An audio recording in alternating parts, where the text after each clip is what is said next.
retrouvons aujourd'hui pour que je vous parle de mes dernières lectures. Donc, on en a quand même pas mal, je vous avoue. Ça fait un moment que je ne vous ai pas pris en vidéo, tout simplement parce que je n'avais pas forcément le temps.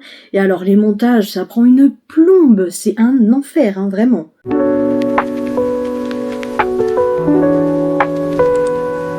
Pour commencer, j'ai terminé Un nuage de sang de Hafsa Faizal, sorti chez De Saxus. Moi, j'ai l'édition reliée que j'ai prise tout simplement parce que je la trouvais très très belle. Voilà, la couverture juste en dessous est comme ça. À l'intérieur, nous avons la carte du coup. Et puis bien évidemment, le jaspage qui est somme toute simple mais très beau. Alors il faut savoir que j'ai lu le premier tome, Un thé avant la tempête, de cette duologie, il y a un petit temps maintenant. Je l'avais pris en occasion parce que je ne suis pas fan des vampires et de tout ce qui et de toutes les histoires qui sont un petit peu autour des vampires. J'aime beaucoup la fantaisie, mais la fantaisie avec les vampires, j'ai du mal. Et je me suis dit, on va quand même tenter. Je me suis dit, ça a l'air quand même assez original. Ça a l'air de changer un petit peu de ce qu'on a l'habitude de voir.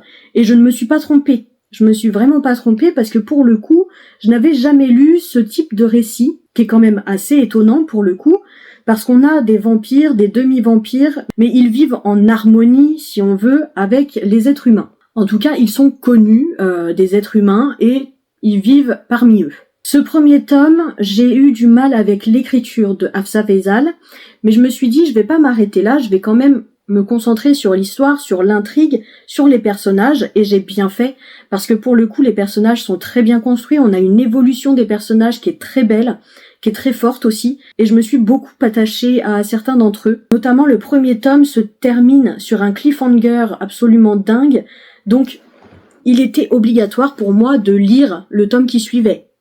Quand bien même la plume était un petit peu lourde, je me suis dit, j'ai tout de même envie de connaître la fin de cette histoire, quoi.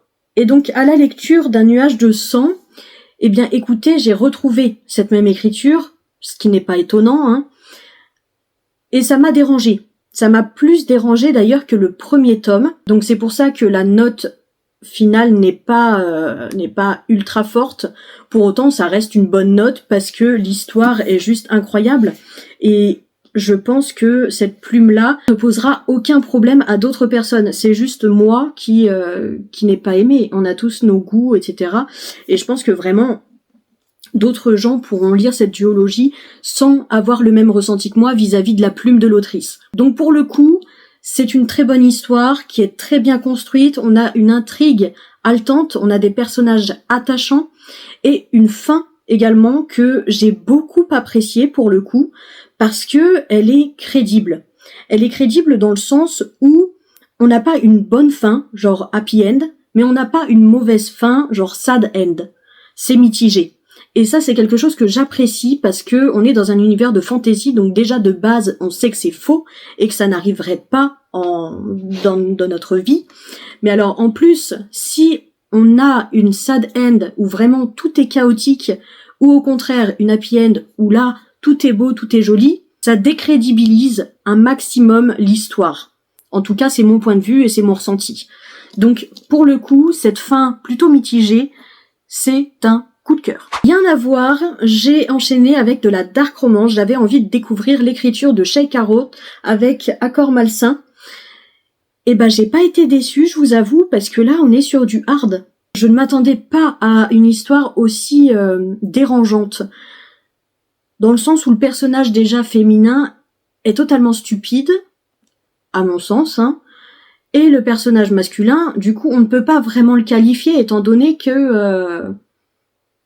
Bon, j'ai pas envie de spoil, donc on peut pas le qualifier. Voilà. Mais il est clairement démoniaque. La 4e de couverture nous parlait de e-sport, d'une nana qui veut rejoindre une équipe, et d'un mec, du coup, qui est le chef d'une équipe et qui accepte qu'elle rejoigne cette équipe seulement sous certaines conditions. Bien sûr, ces conditions, c'est très spicy, très smutty, bref, vous voyez. Ils sont 3 mecs dans l'équipe, et donc ce serait la 4e membre, sauf que c'est une femme. Alors, on m'avait parlé de harem inversé.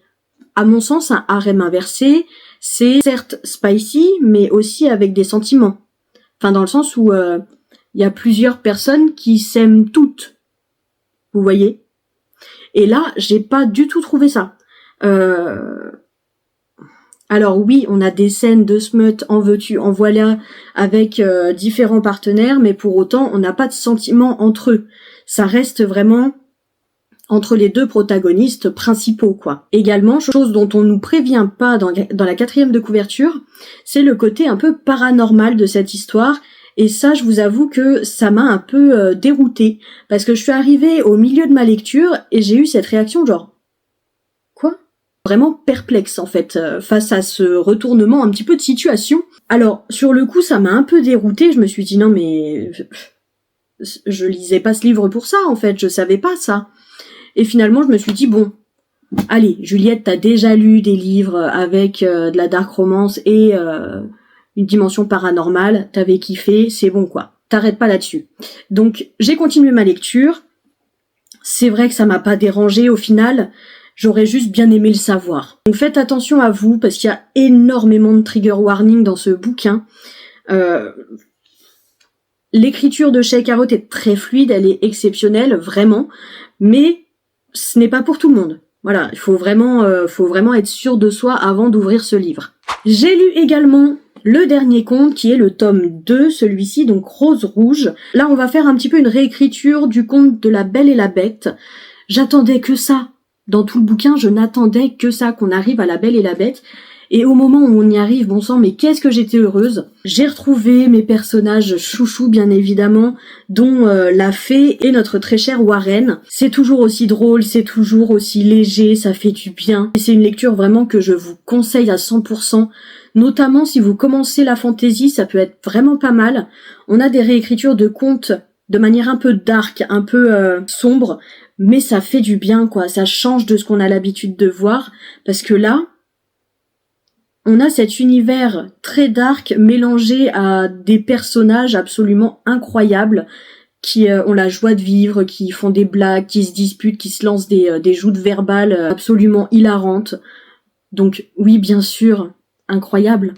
Le premier tome des Losers Fraternity de Jen Guerrieri et Océane Ganem chez Hugo Roman, donc c'est fiction vs reality.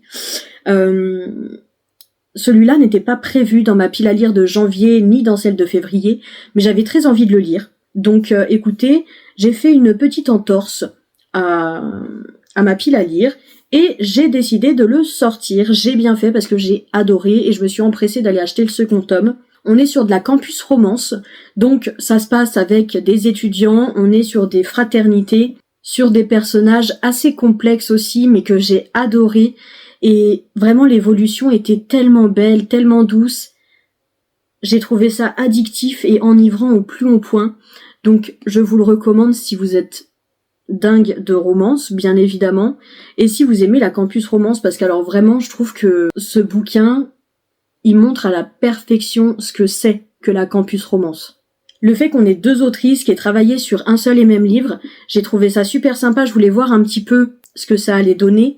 Et franchement, c'était super bien fait. C'était super bien fait. On a les passions aussi des protagonistes qui sont mises en avant. Donc on a beaucoup de références et ça fait du bien. J'ai trouvé ce bouquin intelligent en fait. Vraiment intelligent. J'ai hâte de lire la suite du coup avec le tome 2. Je ne sais pas du tout de quoi on va parler. En tout cas ici sur les passions on est sur de la cinématographie et sur l'écriture. Donc bien sûr, deux domaines que j'apprécie, notamment l'écriture. Pour le second tome, je n'en ai aucune idée, donc à voir. J'ai continué les contes interdits avec le joueur de flûte de Hamelin de Sylvain Johnson, donc qui sont sortis chez Contredire. J'essaie de les lire dans l'ordre, et donc là, le prochain, c'était celui-ci. Écoutez, il était sympa, mais je vous avoue que j'ai trouvé mieux pour l'instant dans les contes interdits. Ce n'est pas mon préféré, loin de là. On a un côté un peu mystique, si on veut, dans ce bouquin. C'est toujours assez gore, c'est toujours horrifique. Ce que j'ai aimé particulièrement, c'est la fin. Les dernières pages, où là, on a un peu les révélations, du coup. C'est ce que j'ai apprécié dans ce livre, parce que tout le long, je me disais, mais c'est quoi ce bordel? Je ne comprenais rien. Donc, belle prouesse de la part de l'auteur, mine de rien, pour cette fin qui m'a vraiment plu, même si je m'y attendais quand même. Bien évidemment, il fallait que je termine mes livres de Noël, donc j'ai lu Tante Dimity et le mystère de Noël de Nancy Atherton, qui est donc le tome 4 de sa saga, qui est ce livre-ci du coup sorti chez Verso.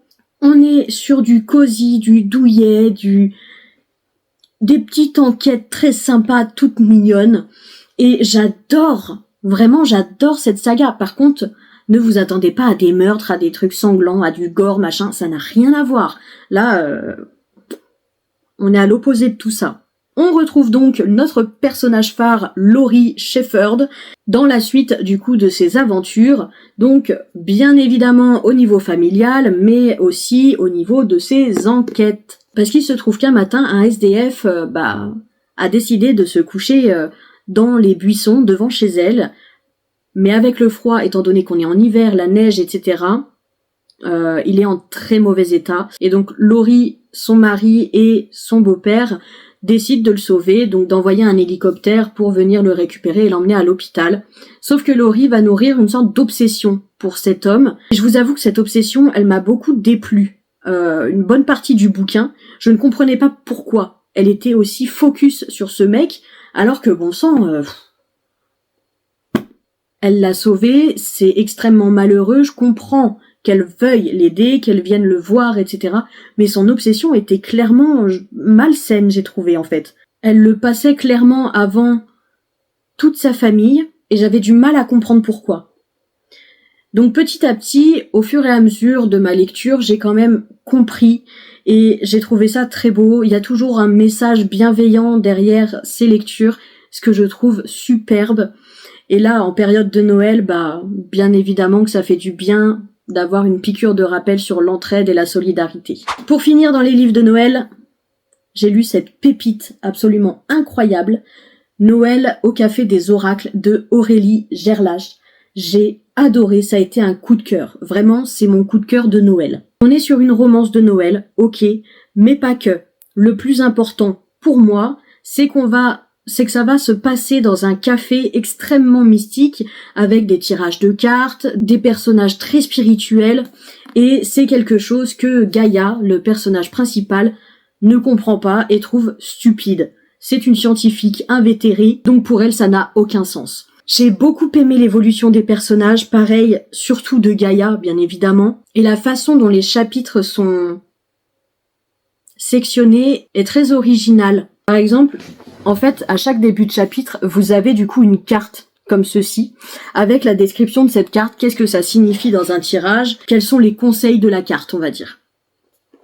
Et ça annonce un petit peu ce qui va se passer dans le chapitre prochain. On a beaucoup de thèmes abordés dans ce bouquin qui sont reliés à la famille, et encore une fois, c'est la période des fêtes, donc on attend quelque chose de doux, quelque chose de vraiment sympa en fait, quelque part, alors qu'ici, clairement, on nous met un petit peu une gifle en nous disant c'est pas le cas de tout le monde. Certaines personnes passent leur Noël tout seules, certaines personnes passent des Noëls pas forcément entourées de gens qui les aiment. Et c'est un peu cette ambiance qui plane tout le long du bouquin.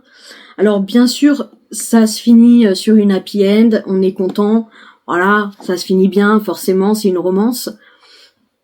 Mais tout le long, on a ce truc un peu oppressant, quoi, de se dire, mais non, mais c'est pas ce que je veux pour Gaïa, en fait. En tant que personnage, ce n'est pas ce que je veux pour elle. Mais bref, ce livre, vraiment, c'est une pépite. Et pour finir, j'ai sorti un grand classique de la littérature, qui n'est autre que Shining, de Stephen King. Un monument de la littérature horrifique et un coup de cœur. Pour le coup, un vrai coup de cœur. J'avais regardé le film il y a des années de ça. Je m'en souviens encore. Alors, je ne me souvenais plus par contre de la fin du film. Et je me suis dit, tiens, c'est l'occasion en fait de lire le livre et de voir un petit peu comment ça se termine, comment ça se présente dans le bouquin. Ça n'a rien à voir avec le film, les gars. Franchement, lisez-le. Ça n'a rien à voir. Là, on est... alors, le film est déjà angoissant et oppressant. On est d'accord. Mais là, on est sur un autre niveau. Hein.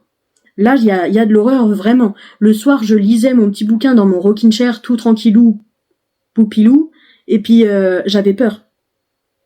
Je me retournais des fois, sans aucune raison valable, et plausible, en me disant peut-être que quoi en fait. C'est ce genre d'ambiance que Stephen King nous fait vivre. Alors moi j'ai une ancienne édition, donc bien évidemment c'est écrit tout petit, mais pour le coup ça m'a pas tant dérangé que ça parce que ça se lit très facilement. C'est ultra fluide, les personnages sont géniaux, vraiment. J'ai un coup de cœur pour Danny et pour Monsieur Halloran. Ce sont vraiment deux personnages que j'ai adorés. On a une histoire de possession au sein d'un hôtel qui prend le pas petit à petit sur le personnage et c'est captivant, vraiment ça nous maintient dans la lecture. On n'a pas envie de lâcher le bouquin parce qu'on veut connaître comment ça va se finir, quoi. Les dons de Danny aussi, ça c'est quelque chose que j'ai adoré. C'était fou. Vraiment, c'était fou. Je n'ai pas les mots pour décrire ce livre, en fait. Je vais quand même vous lire la 4e de couverture pour vous faire un peu une idée de ce dont ça parle, parce que je pense que la 4e saura nettement plus vous expliquer que moi-même. Jack Torrance n'imaginait sans doute pas ce qui l'attendait le jour où il décida de postuler pour ce boulot de gardien. Il s'agissait de veiller à l'entretien de l'Overlook, un grand hôtel du Colorado, pendant la saison d'hiver, une fois l'établissement fermé à la clientèle. Il s'y installerait avec sa femme Wendy et leur jeune fils Danny. Et dès lors, il serait coupé du monde. Un isolement dont Jack a bien besoin, lui qui s'apprête à écrire un nouveau livre. Mais un isolement qui a vite raison de sa santé mentale. Il faut dire que le palace semble possédé pour avoir été le théâtre d'événements dramatiques et de morts violentes. Et Danny, qui a des talents de médium, ressent bien vite le danger que les fantômes du passé font peser sur sa famille. Mais cela suffit-il à justifier la soudaine folie meurtrière de Jack ? Une pépite. Empressez-vous de le lire, vous le trouverez d'occasion pas cher, franchement, allez-y, quoi. Par contre, si vous avez peur d'avoir peur, sachez que vous aurez peur. Je préfère vous le dire tout de suite, quoi. Bref, c'était tout pour ces derniers bouquins lus. J'ai également lu au format numérique Colloque, Cocktail et plus si affinité de Sarah Lynn, qui est le 2e tome des Colloques. Et j'ai adoré. C'était tellement sympa, c'était tellement doux. Par contre, le personnage de Malone, je ne peux pas. Vraiment, non. Je l'ai trouvé chiant, je l'ai trouvé... il m'a dégoûté des fois, quoi. Donc ouais, un peu de mal avec ce personnage. Par contre, tous les autres personnages, je les aime fort. Et d'autant plus qu'on a le 3e tome qui sort cette semaine, hein. Donc très hâte d'avoir le tome qui termine cette trilogie du coup avec Mao. Donc dans ce second tome, quand même pour en revenir à celui que j'ai lu, nous allons suivre Sixteen qui est donc une jeune femme qui a 4 frères. Sauf que ces 4 frères sont extrêmement possessifs, sont extrêmement protecteurs vis-à-vis d'elle et que elle ne peut pas sortir, elle ne peut pas vivre comme elle le veut et ça devient extrêmement pesant pour elle. L'histoire se déroule en saison d'été et donc ses frères acceptent qu'elle travaille avec eux dans leur hôtel. Elle va donc engager Ziggy et Malone qui sont du coup 2 personnages de la coloc pour la saison et ça se passe plutôt bien mais c'est très marrant. C'est vraiment marrant parce ils ont des caractères prononcés, qui ne se laissent pas faire et on voit qu'ils ont envie de profiter de la vie, quoi. Chose que Sixteen du coup ne connaît pas.